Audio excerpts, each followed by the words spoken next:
আমাদের যে দলগত যে নিরাপত্তা ব্যবস্থা সেটা সর্বোচ্চ ব্যবহার করা হবে।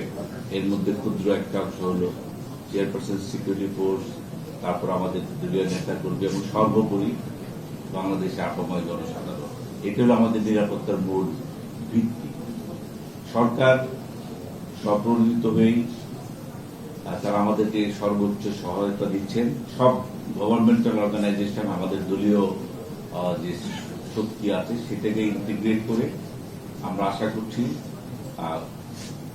আমাদের জানা মতে যতটুকু নিরাপত্তা থ্রেট আছে তার চেয়ে অনেক শক্তিশালী নিরাপত্তা ব্যবস্থা আমরা চেষ্টা করব। সরকারের সকল সংগঠন।